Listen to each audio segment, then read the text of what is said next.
मैं उज्जैन गई थी ट्रेन से। दिल्ली से उज्जैन के लिए आपको बहुत सारी ट्रेनें मिल जाएंगी, आप अपने टाइम के अकॉर्डिंग ट्रेन ले सकते हैं। मैंने ली थी रात की इंटरसिटी, जिसने मुझे सुबह सुबह उज्जैन उतार दिया था। उज्जैन रेलवे स्टेशन से आपको बहुत सारे ऑटो, ई रिक्शा वगैरह सब मिल जाएंगे। तो मैंने पहले से कोई होटल बुकिंग नहीं की हुई थी, तो मैंने ई रिक्शा वाले को बोला कि आप मुझे मंदिर के पास जहाँ पर स्टेज वगैरह अवेलेबल हों, आप मुझे वहाँ पर ड्रॉप कर देना। और उसने उसके लिए मुझे सिर्फ 50 रुपये मुझसे लिए। फिर मैंने एक नॉर्मल से होटल में रूम ले लिया, जिसके बारे में आपको आगे बताऊंगी। और तैयार श्यार होके मैं आ गई महाकाल के मंदिर। मैंने मंदिर पहुंच के इन बाबा से लगवाया महाकाल के नाम का टीका और चल दी महाकाल के दर्शन के लिए। महाकाल मंदिर इतना बड़ा है कि भीड़ इतनी महसूस नहीं दे रही थी जितनी गर्मी। और रास्ते में बिछे हुए इस कारपेट का कोई फ़ायदा नहीं था, क्योंकि पैर बहुत जल रहे थे। गर्मियों में आए तो शाम को ही आए, क्योंकि पूरे मंदिर में पेड़ के नाम पर बस एक यही प्राचीन पेड़ है जिसके नीचे आपको थोड़ी बहुत छाया मिलेगी। मंदिर में दर्शन का कई तरह का टिकट अवेलेबल है, 250, 1100, मगर बिना टिकट के आप आराम से दर्शन 15-20 मिनट में कर लेंगे। और देखें ये टिकट काउंटर भी कैसे खाली पड़ा है, क्योंकि सब आराम से दर्शन कर पा रहे हैं। इस समय मैं बैठी हूँ महाकालेश्वर मंदिर प्रांगण में, और ये आप मेरे पीछे जो देख रहे हैं ये है मंदिर महाकालेश्वर का। भीड़ ज़्यादा नहीं है, कोई ज़रूरत नहीं है एंट्री टिकट वगैरह लेने की, वीआईपी एंट्री एंड ऑल। फटाफट दर्शन हो जा रहे हैं, ज़्यादा टाइम भी नहीं लग रहा है, बस बहुत ज़्यादा चलना पड़ रहा है। दर्शन थोड़े दूर से हो रहे हैं, मेन मंदिर में किसी को एंट्री नहीं दे रहे हैं। मंदिर प्रांगण में महाकाल के अलावा शिवजी और अन्य देवी देवताओं के और भी मंदिर बने हुए हैं। इसमें शिवजी जी के अन्य रूप, गणेश जी और अन्य आदि देवताओं के मंदिर हैं। कुछ मंदिरों का आर्किटेक्चर तो बहुत ही प्राचीन जैसा लग रहा है। तो आप सभी इन सभी मंदिरों के दर्शन कर प्रसाद काउंटर से खरीद सकते हैं। प्रसाद काउंटर अच्छी खासी है, और आप केवल कैश में ही प्रसाद ले सकते हैं, जो 40 रुपये से स्टार्ट हो जाता है। और अपने साथ चेंज ज़रूर रखिएगा, क्योंकि मुझे इन्होंने चेंज रिटर्न किया नहीं था। हाय गाइस, तो शाम हो गई है और सुबह मैंने आपको दिखाए महाकाल के दर्शन, जो कि मंदिर में अंदर वीडियो नहीं बनाने दे रहे थे, तो मैंने आपको बाहर से जितना मैक्सिमम कैप्चर हो सकता था मंदिर दिखाया। और अब हम जा रहे हैं शाम की आरती लेने शिप्रा नदी पे रामघाट, जहाँ जो हमारा मंदिर है महाकाल, वहाँ से पास में ही है, वॉकिंग डिस्टेंस पे ही है। और हमने रूम भी वहीं पे ही लिया है, तो बस पैदल पैदल जा रहे हैं। और चलिए दिखाती हूँ आपको। रामघाट मंदिर से 400-500 मीटर है, तो आप आराम से पैदल चल के आ सकते हैं। और रास्ते में ऐसे शॉप भी मिल जाएंगी, तो ऐसे मार्केट में चल के आना में अलग ही मज़ा होता है। जैसे दिन में बहुत गर्मी थी, तो उस हिसाब से अब मौसम बहुत सुंदर हो गया था। और शिप्रा नदी का ये घाट बहुत ही साफ़ सुथरा और सुंदर था। यहाँ 2 तरह की आरती होती है, धूने से और नॉर्मल जोत से। तो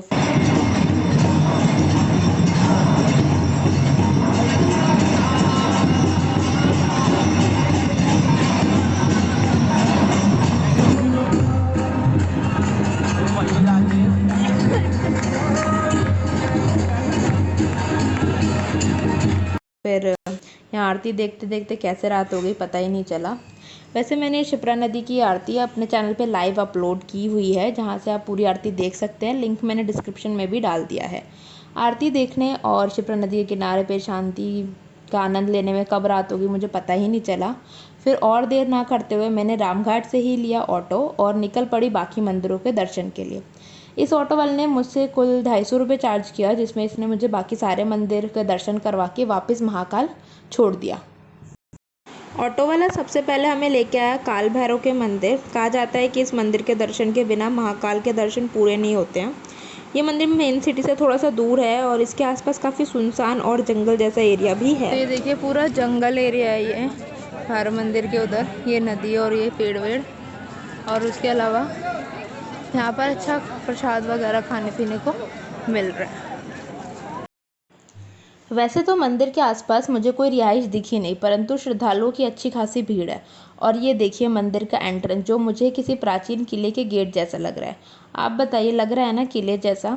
फिर अंदर आते हैं तो मंदिर का प्रांगण अच्छा खासा बड़ा है, और भीड़ को मेंटेन करने के लिए यहाँ बहुत सारी लाइनें बनी हुई हैं, पर दर्शन बहुत अच्छे से हो रहे हैं। काल भैरव मंदिर में एक और मंदिर है, दत्तात्रेय मंदिर, और साथ ही है ये दीप स्तंभ, जो किसी कारण से आज जलाया नहीं गया है।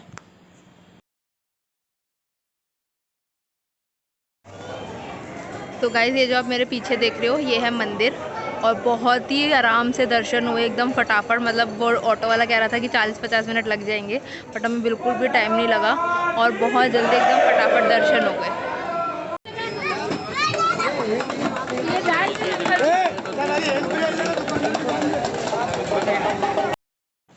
मंदिर के बाहर थी ये मार्केट, जहाँ से आप प्रसाद या फिर कुछ छोटा मोटा गिफ्टिंग का या पूजा का सामान ले सकते थे।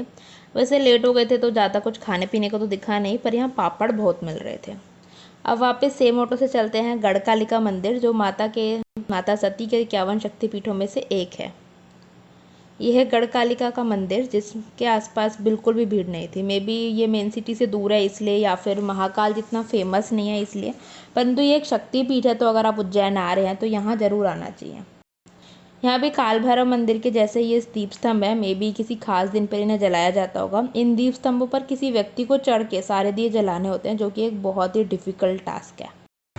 तो गाइस, गढ़कालिका के मंदिर के साथ में ही है गणेश जी का भी मंदिर, जहाँ पर दर्शन करना बहुत ऑस्पिशियस माना जाता है। तो आइए चलते हैं और करते हैं गणेश जी के भी दर्शन। ये है श्रीगण गणेश मंदिर। तो आइए चलिए चलते हैं मंदिर के अंदर।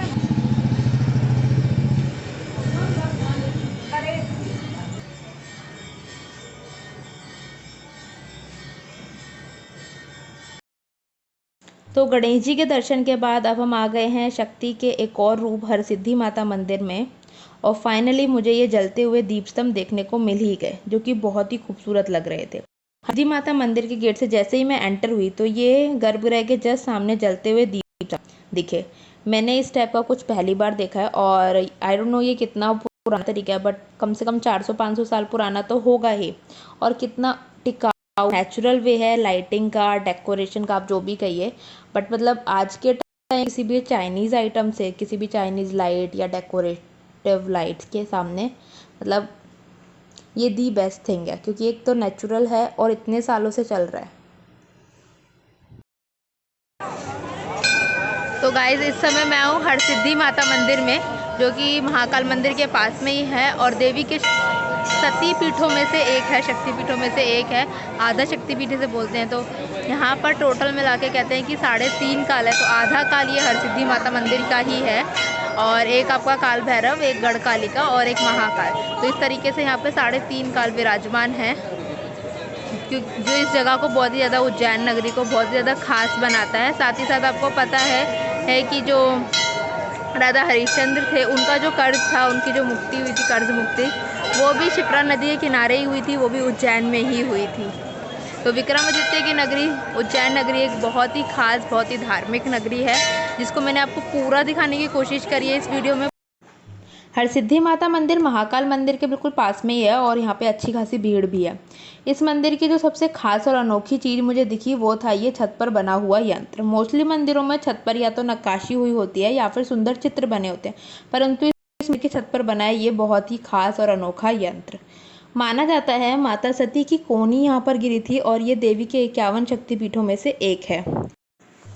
हरसिद्धि माता मंदिर का प्रांगण बहुत बड़ा है, और इसमें भी और मंदिर मौजूद हैं, जैसे कि ये अन्नपूर्णा माता का मंदिर, और आप देख सकते हैं ये भी अच्छा खासा बड़ा मंदिर है। उसके अलावा यहाँ पर कंकोटेश्वर महादेव का मंदिर भी है, जो कि महादेव के एक रूप हैं, और साथ में गणेश जी का यहाँ पर मंदिर है, जिसका नाम है चिंताहरण गणेश मंदिर। तो यहाँ पर आप देख सकते हैं और भी मंदिर मौजूद हैं, और इसके अलावा यहाँ पर यह है एक महामाया मंदिर। महामाया का मंदिर मैंने पहली बार देखा और सुना था, और ये मंदिर तो बिल्कुल ही अलग है। जैसे कि इसमें कोई गेट नहीं है, ये एक छोटा सा मंदिर है और ज़मीन के नीचे है, और आप देख सकते हैं इसमें गेट तो कोई है नहीं एंट्री के लिए, बस ये मोखले बने हुए हैं गोल गोल। और इसमें से अंदर मंदिर में आपको दिखाने की कोशिश कर रही हूँ, आई डोंट नो पूरा सही से दिख तो नहीं रहा है, बट फिर भी तो आप देख सकते हैं कि बिल्कुल ही यह अलग चीज़ है। तो गाइस, फाइनल हमारे सारे दर्शन ऑलमोस्ट निपट गए उज्जैन के, और अब हम दोबारा जा रहे हैं महाकाल, शाम को एक बार दोबारा दर्शन करने रात के, और फिर उसके बाद कल का प्रोग्राम देखेंगे। तो अभी मैं आपको दिखाती हूँ वापस से महाकाल मंदिर का कॉरिडोर, जितना मैं दिखा सकती हूँ जहाँ तक चेकिंग नहीं हो रही है, और फिर उसके बाद मैं आपको रूम पे जाके पूरा बजट बताऊँगी, रूम दिखाऊँगी कि मैंने कहाँ पर स्टे लिया है। हालाँकि बहुत अच्छा स्टे नहीं मिला है, बट जो भी है आपको एक बार अंदाज़ा लग जाएगा जब आप अपनी ट्रिप प्लान करेंगे तो।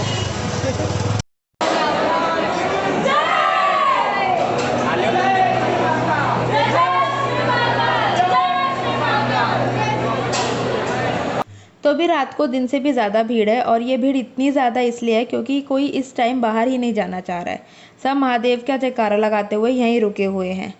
मैंने किसी से पता किया तो पता चला अभी 1 घंटे में आरती शुरू होने वाली है। तो मैंने भी सोचा जैसे सबकी तरह गार्ड्स को चकमा दे के महादेव का जयकारा लगाते हुए यहीं रुक जाते हैं। फिर थोड़ी देर में हम आरती के लिए बैठने भी लग गए और पता ही नहीं चला टाइम कब बीत गया। ये है महादेव के सोने से पहले होने वाली शयन आरती, जिसकी लाइव वीडियो मैंने चैनल पर भी अपलोड की हुई है और लिंक डिस्क्रिप्शन में है।